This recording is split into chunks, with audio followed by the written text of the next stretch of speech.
तो ना ही पोटली बनानी पड़ेगी, ना ही ढेर सारे खड़े गरम मसालों का झंझट और ना ही यखनी बनाने की जरूरत। आज आप लोगों से शेयर करूंगी बिरयानी से ज्यादा इजी और बेहतरीन टेस्ट वाला ये जूसी पुलाव। बिस्मिल्लाहिर्रहमानिर्रहीम, सलाम अलैकुम। खुश रहें, आबाद रहें, जहां भी रहें हैप्पी रहें और हेल्दी रहें। तो मैं हूं फाइजा और वेलकम करती हूं आपको चटपटे पकवान में। आज आपसे शेयर करूंगी मैं वर्ल्ड फेमस बीफ बन्नू पुलाव।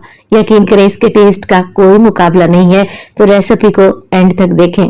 अच्छी लगे तो लाइक कर दें, चटपटे पकवान को सब्सक्राइब भी कर लें। तो चलें फिर जल्दी से ये टेस्टी पुलाव बनाना स्टार्ट करते हैं। तो जायकेदार बीफ नल्ली पुलाव बनाने के लिए सबसे पहले तो मैंने ले ली है यहाँ पर एक खुली सी पतीली। इसमें डालूंगी तकरीबन 1 कप के बराबर में कुकिंग ऑयल। आप लोग घी भी डाल सकते हैं, बल्कि ओरिजिनल रेसिपी घी में ही तैयार की जाती है। 2 मीडियम साइज के प्याज ले लें और इन्हें बिल्कुल बारीक सा स्लाइस करके डाल दें। अब जो बीफ बन्नू पुलाव तैयार किया जाता है उसमें प्याज को फ्राई इतना किया जाता है कि इसका कलर डार्क गोल्डन हो जाए, तभी पुलाव का कलर डार्क होता है। ये आप लोगों पे डिपेंड करता है कि आप पुलाव को कैसा कलर देना चाहते हैं। अगर आपको ओरिजिनल रेसिपी चाहिए ना बीफ बन्नू पुलाव की, तो प्याज को सेम ऐसा ही कलर देना पड़ेगा जैसे मैंने डार्क ब्राउन किया है, तभी आपको ओरिजिनल फ्लेवर मिलेगा इंशाल्लाह ताला। तो जैसे ही प्याज डार्क ब्राउन हो जाए, मैं इसमें डालूंगी आधा कप के बराबर पानी।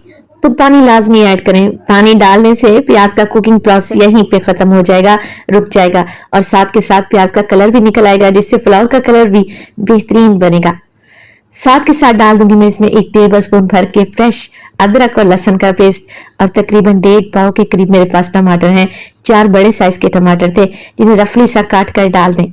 साथ के साथ 1 टेबलस्पून इसमें नमक भी डालूंगी, जिससे क्या होगा टमाटर जल्दी से गल जाएंगे, क्योंकि टमाटर को हमने भूनना है और इसका पेस्ट तैयार करना है। पुलाव बनाने के लिए कोई भी खड़ा गरम मसाला इस्तेमाल नहीं करेंगे। इस पुलाव को बनाने का तरीका थोड़ा सा डिफरेंट है, मगर जायका इतना लाजवाब कि आप उंगलियां ही चाटते रह जाएंगे। अच्छा, 5 मिनट के लिए कवर करके मैंने टमाटर को पकाया। अब आप लोग चेक करें, टमाटर अच्छे खासे गल चुके हैं, एक पेस्ट से बन गया है और माशाल्लाह से आप जरा चेक करें कलर कितना खूबसूरत आया है। टमाटर अगर आपको नजर आए तो स्पैचुला की मदद से उन्हें तोड़कर आपस में मैश करते जाएं। तो जैसे ही टमाटर प्याज आपस में वेल कंबाइन हो जाएंगे ना, मैं इसमें डालूंगी गोश्त। अच्छा, ये गोश्त मैं बीफ का इस्तेमाल कर रही हूँ, तकरीबन 1.5 किलो के बराबर मेरे पास बीफ है। डालते वक्त मुझसे शूट नहीं हुआ, जिसके लिए मैं माजरत चाहती हूँ। अच्छा, 1 से 2 नली भी इसमें डलवा लें और हड्डी वाला गोश्त बेस्ट रहेगा, इससे ज्यादा अच्छा टेस्ट आएगा।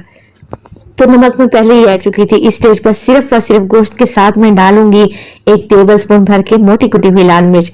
आप अपने हिसाब से तीखा कम या ज्यादा कर सकते हैं। वैसे 1 किलो चावल और 1.5 किलो बीफ के लिए तकरीबन 1 टेबलस्पून कुटी हुई लाल मिर्च परफेक्ट रहेगी। मिक्स करेंगे और अब हमने गोश्त की भुनाई करनी है। जितना अच्छा गोश्त को भूनेंगे ना पुलाव में, उतना ज्यादा अच्छा टेस्ट आएगा। बीफ बन्नू पुलाव में भुनाई बहुत ज्यादा अहम है, तो आप लोगों ने क्या करना है, तकरीबन 10 से 12 मिनट लगाकर गोश्त की भुनाई करनी है, इतना कि ये मसाला बोटियों पर अच्छे तरीके से चिपक जाए और गोश्त ने जो पानी छोड़ा था वो भी बिल्कुल ड्राई हो जाए। देखें कुछ इस तरीके से। तो देखिए, जब बीफ इस कंडीशन में आ जाए, ऑयल ऊपर आ जाए और गोश्त भी अच्छे तरीके से भुन जाए, तब आप इसमें डालें पानी।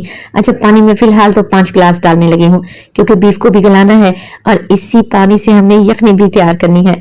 पहले 5 गिलास डाल रही हूँ, क्योंकि बीफ को गलने में टाइम लगता है। तो कवर लगा देंगे और तकरीबन 45 मिनट से लेकर 1 घंटे तक बीफ को मीडियम टू लो फ्लेम पे पकाएं, जब तक हम चावल को देख लेते हैं। तो बीफ बन्नू पुलाव में गोश्त ज्यादा डलता है, चावल थोड़े डलते हैं। अब देखिए, 1.5 किलो मैंने यहाँ पर गोश्त लिया था और चावल मेरे पास तकरीबन 1 किलो के बराबर है। मैं कच्ची बासमती डबल स्टीम राइस इस्तेमाल कर रही हूँ और सिर्फ 20 से 25 मिनट पहले ही आप लोगों ने चावल को भिगोना है। अगर सेला चावल इस्तेमाल कर रहे हैं ना, तो आप 2 घंटे पहले चावल को भिगो सकते हैं।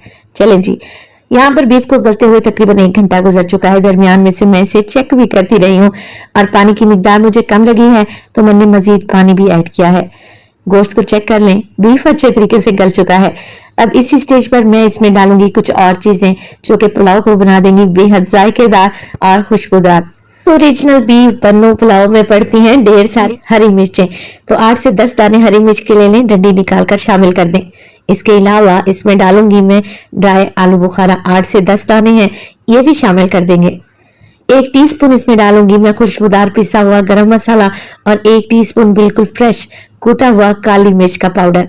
मोटा मोटा सा कूट लें और आप लोगों ने काली मिर्च फ्रेश ही डालनी है, जिससे जायका 100 गुना बढ़ जाएगा।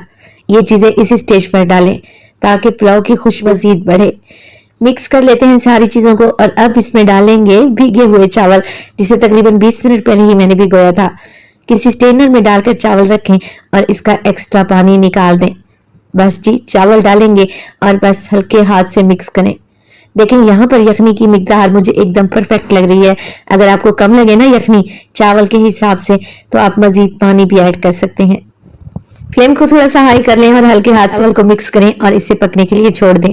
देखें कैसे बड़े बड़े से बबल्स आ रहे हैं। और इसी स्टेज पर अगर तो रेसिपी आप लोगों को जरा सी भी अच्छी लग रही हो, आप लोगों से गुजारिश है रेसिपी को लाइक कर दिया करें और चटपटे पकवान को सब्सक्राइब भी कर लें। आप सब लोगों का बेहद शुक्रिया। तो देखिए बातों ही बातों में यखनी का पानी भी ड्राई हो चुका है। तो बस जी फ्लेम को बिल्कुल लो कर दें और ढक्कन को कवर कर लें किसी रुमाल की मदद से। और अब हमने चावल को दम पे लगाना है। ढक्कन के ऊपर कोई भारी वजनी चीज रखूंगी, जिससे क्या होगा, स्टीम बाहर नहीं निकलेगी और चावल में बेहतरीन दम लगाया जाएगा इंशाअल्लाह ताला। 15 मिनट के लिए लगाने के बाद आप लोग जरा बीफ पन्नू पुलाव की लुक तो चेक करें। देखते ही खाने को दिल कर रहा है और यकीन करें मुंह में पानी आ रहा है। एकदम खिला खिला और जूसी सा पुलाव बनकर तैयार हुआ है। तो माशाल्लाह से ये इतना मशहूर मारूफ पुलाव है कि मिनटों में ही इसकी देगें बिक जाती हैं और लाइनों में खड़े होकर लोग इसे खरीदते हैं। आप भी बनाएं और अपनी पूरी फैमिली के साथ एंजॉय करें। और कमेंट सेक्शन में मुझे ये लाजमी बताएं कि नल्ली किस किस को पसंद है। देखें लग रहा है ना टेस्टी। तो रेसिपी ट्राई करें तो अपना फीडबैक लाजमी दीजिएगा। अपना बहुत सारा ख्याल रखिएगा। फायजा को अपनी दुआओं में याद रखिएगा। मुझे दीजिए इजाजत। टिल देन अल्लाह निगहबान।